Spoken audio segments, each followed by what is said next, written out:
తెలంగాణ రాష్ట్రంలో చేదు వార్తలను మనం ఈ మధ్యకాలంలో షాన్నే చూస్తున్నాం. ఏం చేద్దాం, రోజులు అట్లా పాడుపడ్డాయి.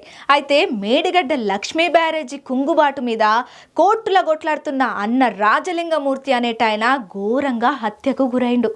ఇప్పుడు వార్త రాష్ట్ర వ్యాప్తంగా పెద్ద సంచలనమే అయింది.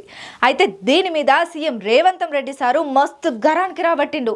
ఇంకంతనే కాదు, ఈ హత్య వెనకాల ఏం కుట్రున్నదో జరంత గట్టిగానే ఆర్చుకోండ్రని పోలీస్ పెద్ద సార్లకు ఆర్డర్ వేసిండు. మరి రేవంత్ రెడ్డి సారు ఏమన్నాడో వార్త వచ్చింది కదా, చూద్దాం పాండ్రి. గత బీఆర్ఎస్ ప్రభుత్వం కాళేశ్వరం ప్రాజెక్టుల భాగంగా నిర్మాణం చేసినటువంటి మేడిగడ్డ బ్యారేజ్ కుంగుబాటు వ్యవహారం మీద కోర్టుల న్యాయ పోరాటం చేస్తున్నటువంటి సామాజిక కార్యకర్త మాజీ కౌన్సిలర్ భర్త నాగవెల్లి రాజలింగమూర్తి సారు దారుణ హత్యకు గురైండయ్యా. రాష్ట్రంలో ఈ హత్య ఇప్పుడు పెద్ద సంచలనం అయ్యింది. ఇక ఈ హత్య వెనకాల కొత్త కోణాలు కూడా తెరపైకి నిమ్మలంగా బయటకు వస్తూనే ఉన్నాయి. రాజలింగం మర్డర్కు భూ వివాదాలే అని మొదట ప్రధాన కారణంగా భావించిన సుతం రాజకీయ కక్ష కోణం కూడా ఉన్నదనే అనుమానాలు కూడా వ్యక్తమవుతున్నది. 5 వ్యక్తుల మీద రాజలింగం ఫ్యామిలీ ఏదైతే ఇచ్చిందో ఫిర్యాదు, ఇక ఈ కేసుకు సంబంధించి కొంతమందిని అయితే పోలీసు పెద్దసార్లు అదుపులోకి తీసుకున్నారు. అయితే ఈ హత్యను తెలంగాణ సర్కారు తీవ్రంగా ఖండించిందయ్యా.